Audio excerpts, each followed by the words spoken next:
Every trucker has a story, but mine begins on a desolate stretch of highway in the Appalachian Mountains.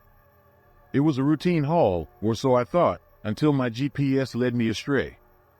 The sun had just dipped below the horizon, casting long shadows across the road, when I spotted a lone figure standing by a broken-down car. Against my better judgment, I pulled over, thinking I could lend a hand. But as I approached, a chill ran down my spine. The figure was gone, and in its place was a note pinned to the windshield, "Turn back now."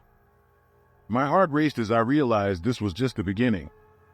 I'm Jake, a long-haul trucker with more miles under my belt than I care to count.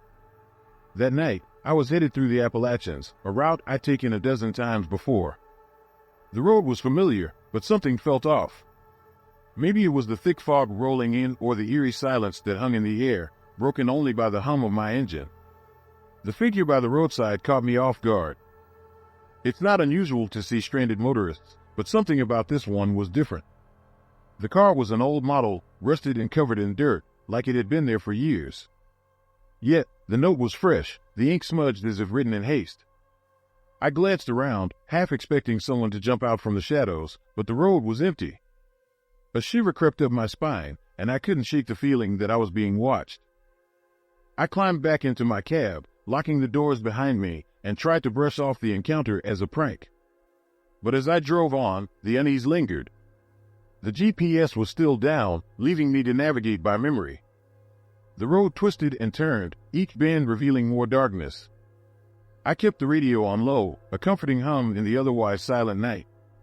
But then, static cut through the music, followed by a voice, faint and distant, as if calling from far away. I turned it off, my nerves already on edge. As I rounded a particularly sharp curve, my headlights caught something in the distance, a second car, identical to the first, with its hazard lights blinking. My heart skipped a beat. This was no coincidence. I slowed down, peering through the windshield, searching for any sign of life. But the car was empty, just like the last.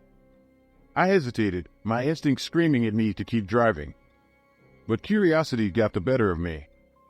I pulled over again, stepping out into the chilly night air. The forest loomed on either side of the road, its trees swaying gently in the breeze. As I approached the car, the hair on the back of my neck stood on end. This time, there was no note, just the unsettling feeling that I was being watched. I checked my phone, hoping for a signal, but there was nothing. The silence was oppressive, broken only by the distant call of an owl. I turned back to my truck, determined to leave this strange place behind. As I climbed into the cab, I caught a glimpse of something in the rearview mirror, a shadowy figure standing at the edge of the forest, watching me.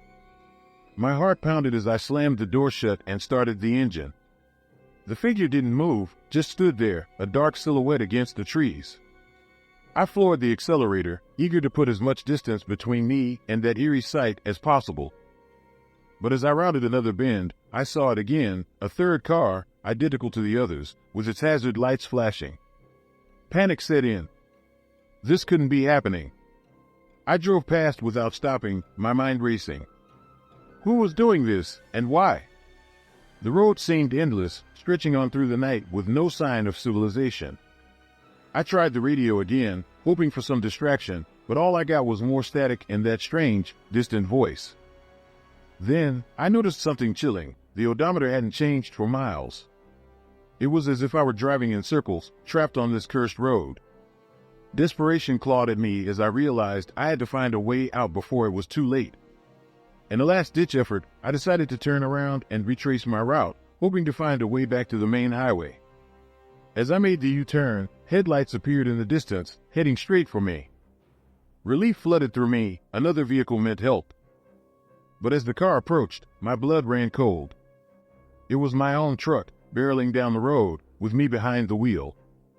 I swerved to avoid a collision, skidding to a halt on the shoulder. The other truck vanished, leaving me alone in the dark. Heart pounding, I realized the truth. I was caught in a loop, haunted by my own reflection. The road was a trap, and I was both the hunter and the hunted. As dawn broke, the first rays of sunlight pierced through the trees, casting long shadows across the road. I sat there, gripping the steering wheel, trying to make sense of what had happened.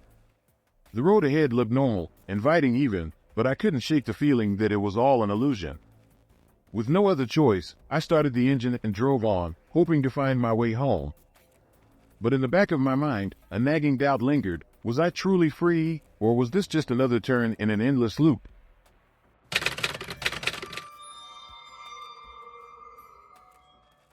The stench hit me first, rancid grease mingled with something metallic.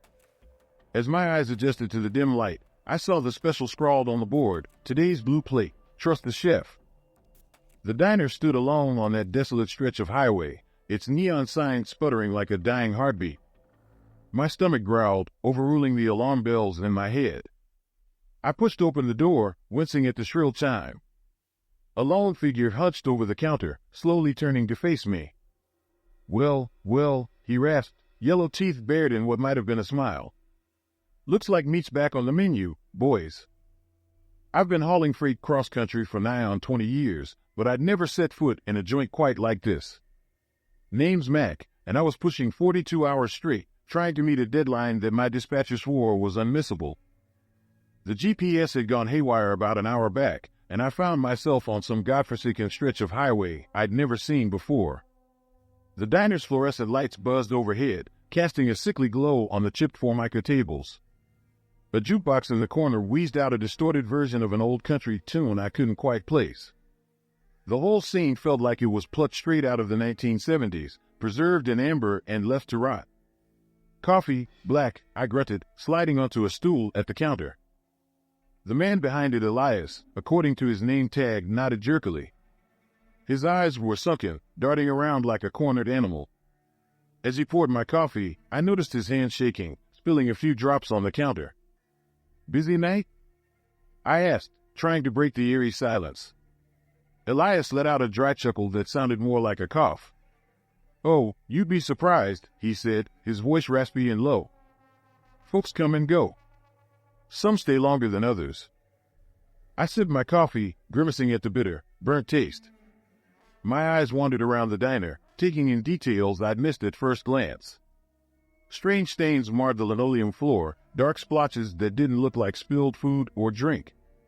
A trucker's hat hung on a hook by the door, gathering dust. A set of keys dangled from another, a rabbit's foot keychain swinging gently though there was no breeze. The phone in the kitchen rang, shrill and demanding. Elias muttered something under his breath and shuffled off to answer it. I couldn't make out the whole conversation, but the words "fresh meat" and "keep them quiet" drifted out, sending a chill down my spine. Just then, the bell above the door chimed. A woman stumbled in, her clothes disheveled and her eyes wild with fear. She looked around frantically before locking eyes with me.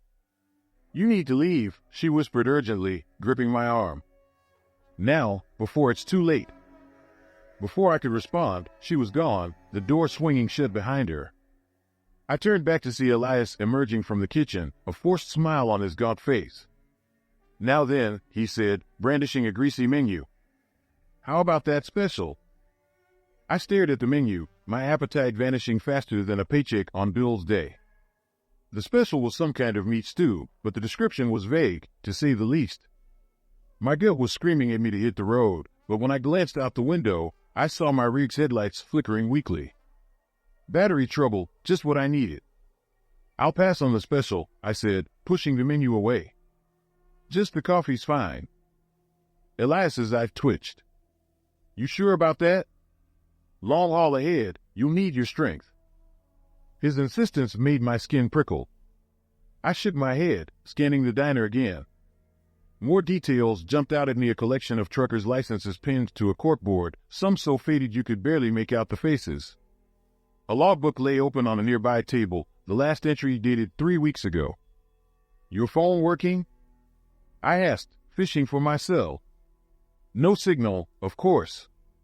"Line's dead," Elias replied too quickly. "Storm last week, you know how it is." I nodded, not believing a word. The coffee sat like acid in my stomach as I weighed my options. That's when I noticed the knife in Elias's hand, casually cleaning under his nails. The blade looked too sharp, too clean for a greasy spoon like this. "Think I'll check on my truck," I said, standing slowly. Elias moved faster than I expected, blocking my path. Now, he said, his voice low and threatening. You haven't even tried the house special.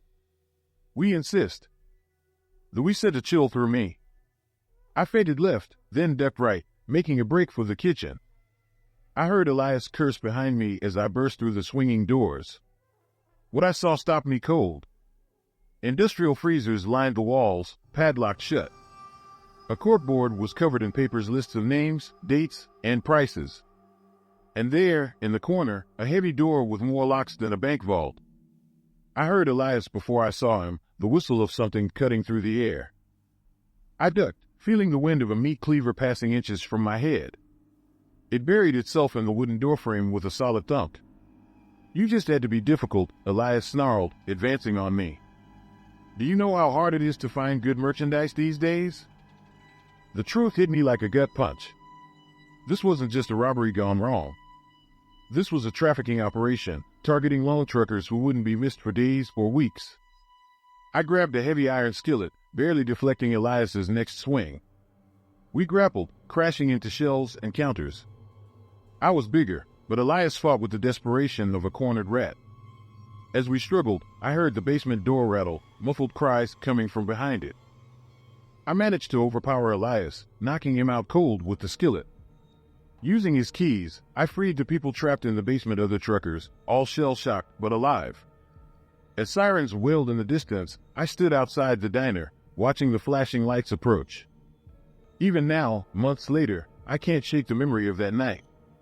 How many other midnight menus are out there, preying on unsuspecting drivers? I still haul freight, but I can't look at isolated truck stops the same way. Sometimes, I swear I see Elias's face in the crowd. The real monsters aren't supernatural, they're hiding in plain sight, waiting for their next victim.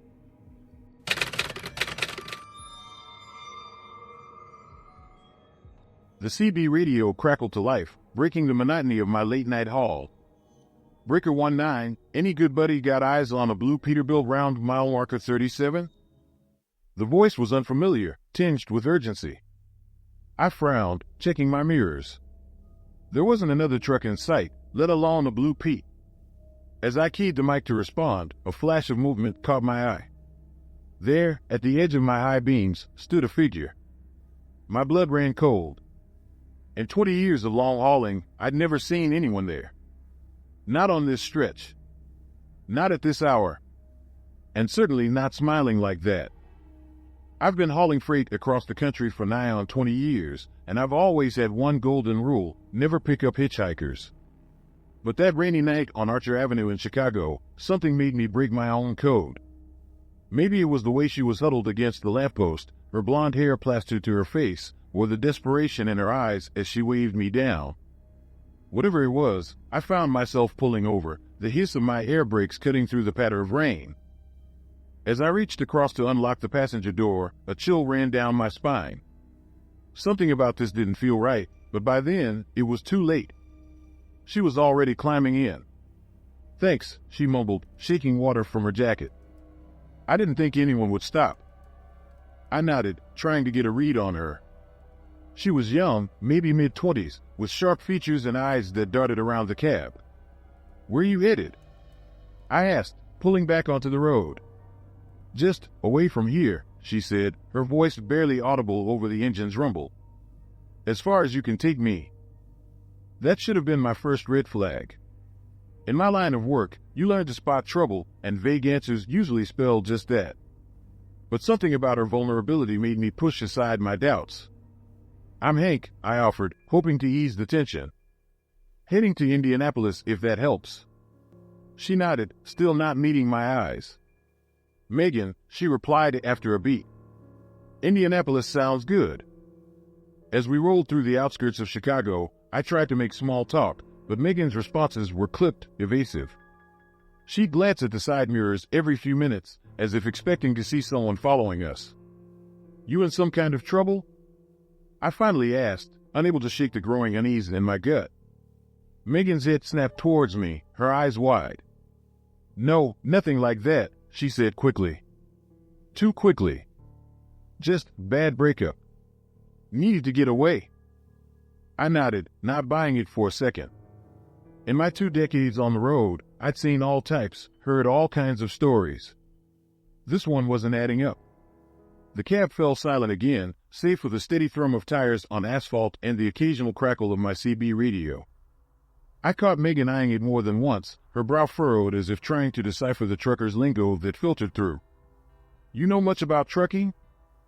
I asked casually, noticing her interest. She shrugged, a little too nonchalantly. "Not really. Just curious."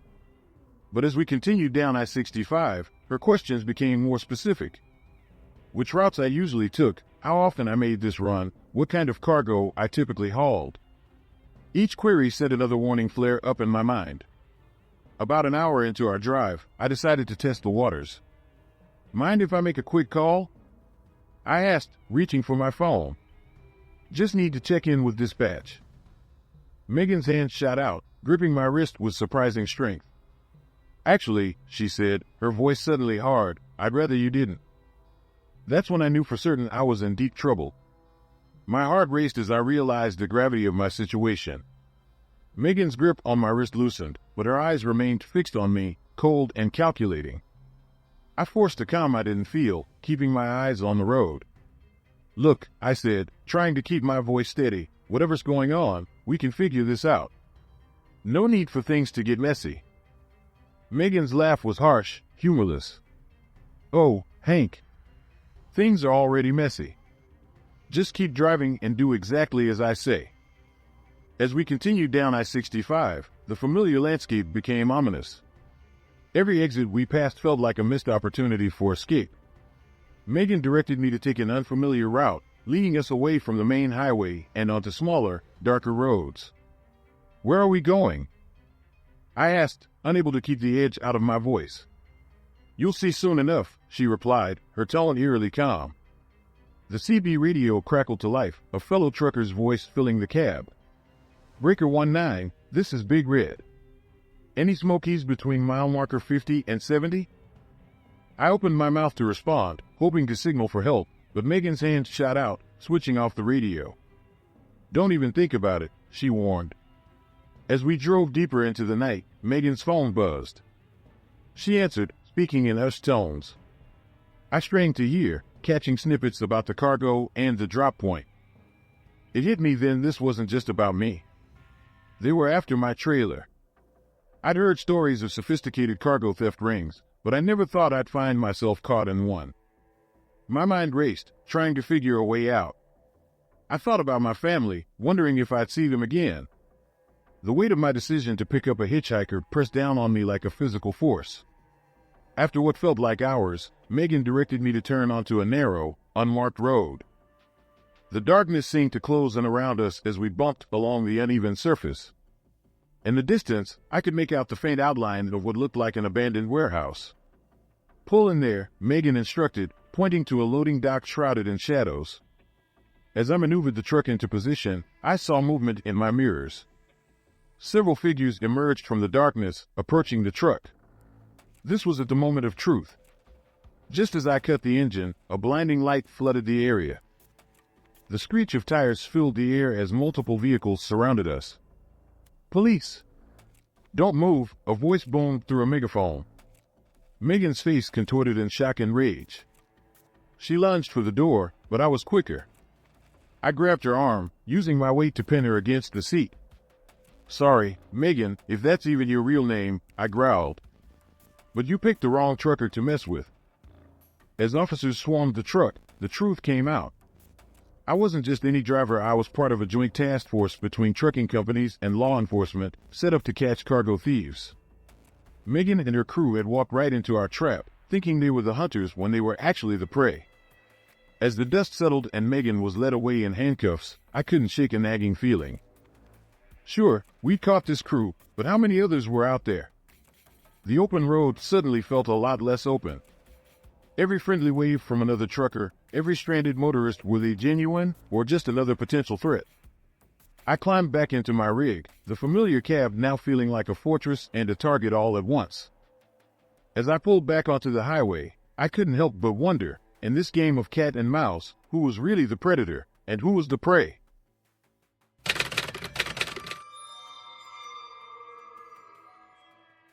The night air was thick with the scent of rain, the kind that clings to your skin and whispers secrets you're not ready to hear. I was miles from the nearest town, my headlights cutting through the darkness on a road that seemed to go on forever. Just as I was beginning to feel the weight of solitude, a glint of light flickered in the distance, drawing me in like a moth to a flame. My pulse quickened, a mix of curiosity and dread tightening in my chest. I couldn't shake the feeling that something was waiting for me, just beyond the reach of my headlights. My name's Tom Harris, a trucker with over 2 decades of asphalt behind me. I've seen my share of strange things on the road, but I've always chalked them up to fatigue or imagination. This time, though, felt different. I was hauling a load of electronics from Chicago to Denver, a straightforward gig I'd done plenty of times. The night was clear, the air crisp as I rolled down the highway, my rig humming along smoothly. The first hour passed uneventfully, just me in the open road. I had the radio on low, playing classic rock to keep me company. But then those headlights appeared, and my gut told me something was wrong. I adjusted my mirrors, trying to get a better look, but the glare made it impossible to see the vehicle behind me. It was just a pair of lights, unwavering and persistent. I tried to shake the feeling of unease, focusing on the road ahead. The landscape was a blur of dark fields and distant farmhouses, the occasional barn silhouetted against the starlit sky. I told myself it was nothing, just another trucker on a late-night haul. But the lights stayed with me, never falling back, never overtaking. I decided to test my theory, slowing down to see if they'd pass. But they matched my speed perfectly, hanging back just far enough to stay out of reach. My heart rate picked up, and I felt a bead of sweat trickle down my temple. This was no coincidence. I was being followed, and whoever it was, they were playing a game I didn't understand. I pulled into a rest stop, hoping the driver would continue on, but as I parked and watched, they did the same, remaining a shadowy presence at the far end of the lot. I stepped out of my cab, stretching my legs and trying to act casual, but my eyes kept darting back to those headlights, unwavering and ominous in the darkness. I decided to grab a coffee from the vending machine, hoping the caffeine would clear my head and help me figure out my next move. The rest stop was deserted, the only sound the distant hum of the highway and the occasional rustle of leaves in the breeze. I took a deep breath, trying to calm my nerves, but the feeling of being watched was relentless. As I sipped my coffee, I noticed a security camera mounted on the side of the building. An idea struck me, maybe the footage could show me who was behind the wheel of that car. I approached the night attendant, a grizzled man with a name tag that read Ed, and explained my situation. He gave me a skeptical look but agreed to let me see the footage. We huddled in the cramped security office, the glow of the monitor illuminating the room. The grainy footage showed my truck pulling in, followed by the mysterious vehicle. But when Ed zoomed in on the car, the driver's face was obscured by shadows, the angle just wrong enough to keep them hidden. My frustration grew, the sense of unease gnawing at me. Back in my truck, I checked my phone for a signal, hoping to call the authorities, but there was nothing, just the spinning wheel of no service. I weighed my options, considering waiting until dawn when other travelers might pass through, but the idea of sitting idle, vulnerable, made my skin crawl. Resolved to confront my pursuer, I got back in my cab and started the engine. As I pulled out of the rest stop, the headlights followed, maintaining their eerie vigil. The road stretched ahead, a ribbon of asphalt leading into the unknown. My mind raced with possibilities, each more unsettling than the last. Was this a prank? A setup? Or something more sinister? The landscape around me was a blur as I sped up, trying to outrun the fear creeping in. But no matter how fast I drove, the light stayed with me, a constant reminder that I was not alone. The highway, once a symbol of freedom and solitude, had become a trap, and I was caught in its grip. Desperation clawed at me as I decided to take the next exit, hoping to lose my pursuer on the winding back roads.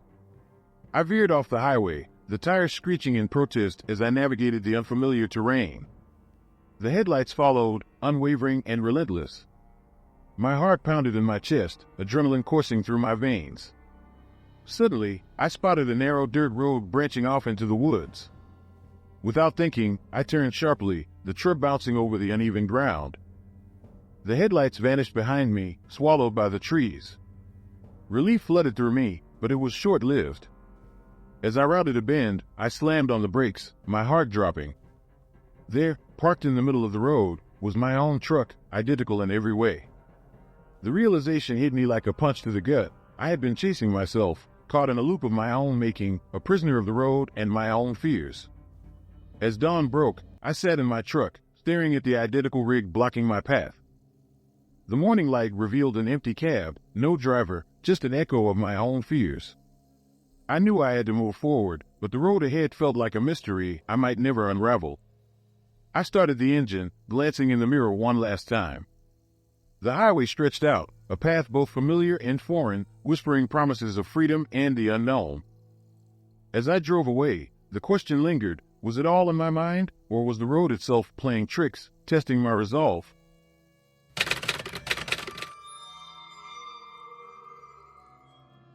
The stench hit me first, a sickly sweet odor that didn't belong in a truck stop diner. As I pushed open the creaky door, my flashlight beam caught something that made my blood run cold. A half-eaten burger on the counter, still oozing ketchup. This place had been abandoned for years, or so I thought. My new trainee, Zoe, bumped into me from behind. "What's wrong, Hank?" she whispered. I couldn't find the words to answer. Because right there, on that moldy burger, was a perfectly formed bite mark. Fresh. Someone or something had been here. Recently. And they might still be around. I've been hauling freight for over 3 decades, and I've seen my fair share of strange things on the road. But nothing could have prepared me for what went down at that godforsaken truck stop off Highway 41 in rural Nevada. The name's Hank Bowman, and I was showing the ropes to my new trainee, Zoe Chen. She was a bright-eyed 24-year-old, eager to learn, but greener than spring grass when it came to the real dangers of the road. This run was supposed to be straightforward, a milk run, as we call it. But life has a way of throwing curveballs when you least expect them. "Hank, why are we stopping here?" Zoe asked, her nose wrinkling at the sight of the run-down stop. "Place looks like it's been abandoned for years." "Sometimes these old spots are the best for a quick break," I replied, trying to ignore the unease creeping up my spine. "Less crowded, you know?" As we approached the main building, I couldn't shake the feeling that something was off. The place was a mess, sure, but there were signs that didn't add up. Fresh tire tracks in the dust. A cigarette, but that hadn't yet lost its ashy tip to the wind. "Hey, check this out," Zoe called, pointing at a faded sign. "Looks like this place used to be called the Last Chance Diner. Kinda ominous, don't you think?" I grunted in response, my attention caught by something else. The diner's door was slightly ajar, swaying gently in the breeze. But it wasn't the door itself that bothered me, it was the fresh scratches around the lock, as if someone had recently forced their way in. "Zoe, stay close," I muttered, pushing the door open with a creak that seemed to echo across the empty lot. The interior of the diner was like stepping into a time capsule. Dusty booths lined the walls, and an old jukebox sat silent in the corner. But among the layers of neglect, there were signs of recent activity. A coffee mug on the counter, its contents still warm to the touch.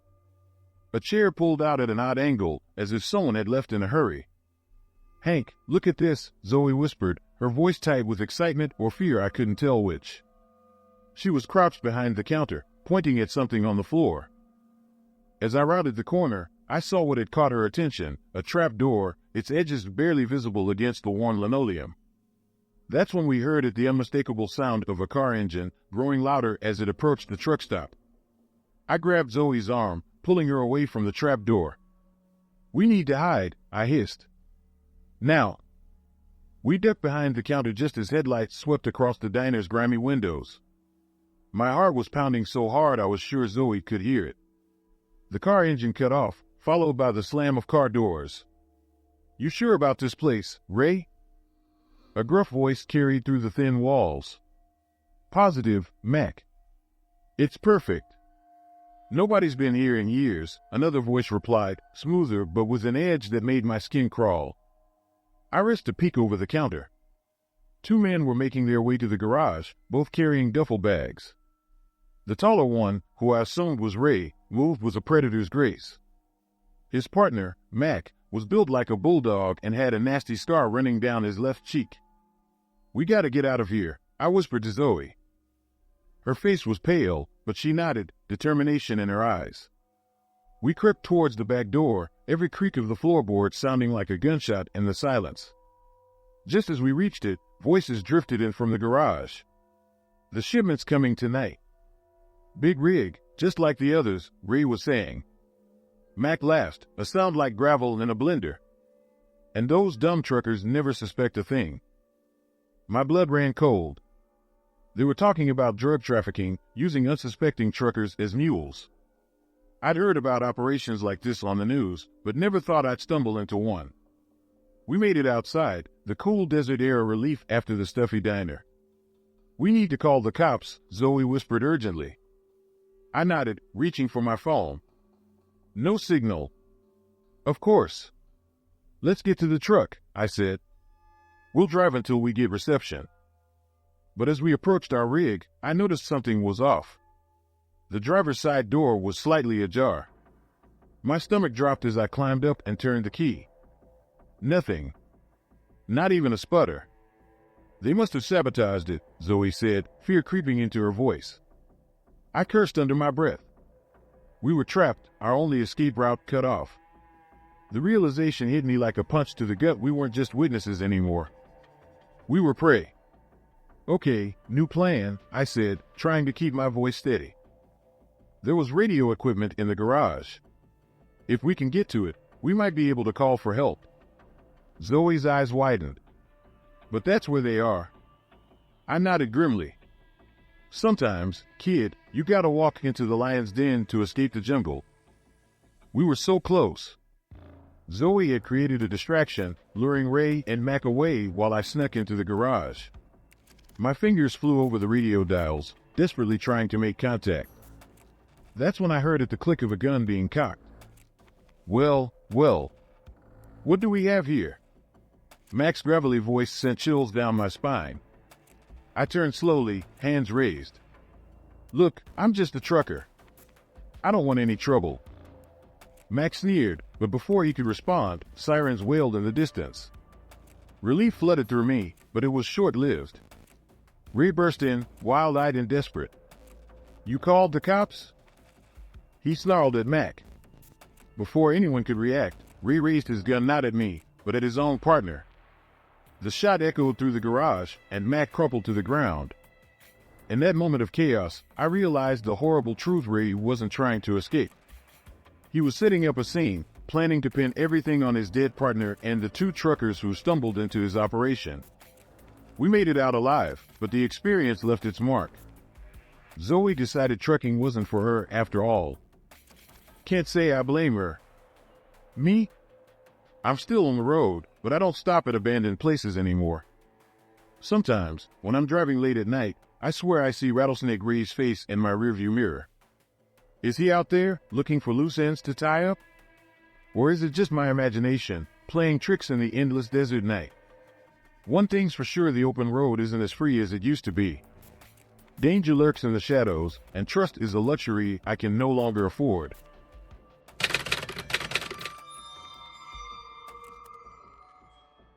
The stench of diesel and fear clung to my skin as I white-knuckled the steering wheel. My rig's headlights cut through the fog, revealing nothing but an endless stretch of empty highway. The CB crackled to life, breaking the eerie silence. "Big rig, you're the last one out here. Whatever you do, don't stop." The dispatcher's voice trembled. "They're taking truckers who stop." A chill ran down my spine as I spotted a figure in my side mirror, keeping pace with my 18-wheeler. I blinked, and it vanished. But the feeling of being watched lingered, heavy as the load I was hauling. I'm Hank Dawson, 52 years old, and I've been hauling freight across the country for nearly 3 decades. The road's been my home more often than not, and I've seen my fair share of strange things. But nothing could have prepared me for that night on Route 87. It was supposed to be a routine run from Billings to Seattle, a stretch I knew like the back of my hand. The load was nothing special, just some electronics bound for a distribution center. I'd left Billings around noon, figuring I'd make it to Spokane by midnight for a quick nap before pushing on to Seattle. The first few hours were uneventful. I passed the time listening to an audiobook, occasionally chatting with other truckers on the CB. As night fell, the traffic thinned out, leaving me mostly alone on the highway. That's when things started to feel off. It began with a series of missed calls from my dispatcher, Marge. She'd never called this much before, and each missed call ratcheted up my unease. When I finally got through to her at a rest stop just past Missoula, her voice was tight with worry. "Hank, where have you been? I've been trying to reach you for hours." I frowned, checking my watch. "Hours? Marge, it's only been about 45 minutes since I left Missoula." There was a long pause. "Hank, you left Missoula over 3 hours ago." A chill ran down my spine. Had I lost time somehow? I shook my head, trying to clear it. "Must be a mix-up with the logs," I said, more to convince myself than her. "What's got you so worked up anyway?" That's when she told me about the unusual activity on my route. Truckers had been reporting strange sightings, unexplained vehicle problems, and disappearances. "Just be careful, Hank," Marge said. "And keep in touch." As I climbed back into my rig, I couldn't shake the feeling that something was very wrong. The night seemed darker, the shadows deeper. And somewhere out there, something was waiting. I pulled back onto the highway, my mind racing. The cab felt smaller somehow, the darkness outside pressing in. I flicked on the interior light, hoping it would chase away the shadows, but it only made the contrast with the night more stark. The miles rolled by, and I found myself obsessively checking my mirrors. Every now and then, I'd catch a glimpse of something in the periphery of my vision, only for it to vanish when I looked directly. My palms were slick with sweat on the steering wheel. About an hour into Idaho, I spotted another truck pulled over on the shoulder. Its hazards were blinking lazily, a beacon in the night. Common sense told me to keep driving after all. Marge's warning was still fresh in my mind. But the unwritten code of the road nagged at me. We look out for our own. I slowed down and pulled over, my heart pounding. As I approached the other truck, I noticed its driver's side door was ajar, but there was no sign of the driver. "Hello?" I called out, my voice sounding thin in the vast darkness. "Anyone need help?" No response. Just the soft ping of cooling metal and the distant hum of the highway. I circled the truck, my flashlight beam cutting through the gloom. The cab was empty, the engine still warm. On the passenger seat, a half-eaten sandwich and an open thermos. It was as if the driver had simply vanished mid-meal. That's when I noticed the CB radio. It was on, emitting a low, persistent static. As I leaned in to get a better look, I heard something that made my blood run cold. Buried beneath the static, almost too faint to hear, was a voice. It was repeating something over and over. "Don't stop. Keep moving. They take the ones who stop." I stumbled back from the truck, my heart in my throat. In that moment, I knew I had to get back on the road. Now, as I sprinted back to my rig, I could have sworn I heard footsteps behind me, matching my pace. But when I turned to look, there was nothing there but empty road and encroaching darkness. I gunned the engine, tires squealing as I merged back onto the highway. My hands were shaking so badly I could barely hold the wheel. That's when I saw it in my rearview mirror, a pair of headlights, closing fast. Relief washed over me. Another trucker. Safety in numbers, right? But as the vehicle drew closer, I realized something was wrong. The headlights were too high, too bright. And they were moving erratically, as if the driver was struggling to maintain control. In a heart-stopping moment, the vehicle behind me swerved violently. As it passed, I caught a glimpse of the driver's face. It was the missing trucker from the abandoned rig. His eyes were wide with terror, his mouth open in a silent scream. And in the passenger seat beside him, barely visible in the glare of my headlights, was a shape that was decidedly not human. I drove through the night, my knuckles white on the wheel, never daring to stop.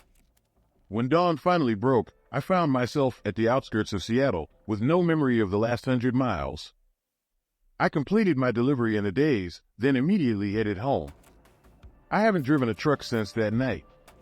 Sometimes, when I'm lying awake at 3 a.m., I swear I can hear that faint voice on the CB radio. Don't stop. keep moving. And I wonder, what happens to those who can't keep driving?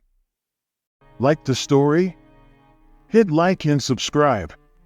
See you in the next story popping up on your screen at this exact moment.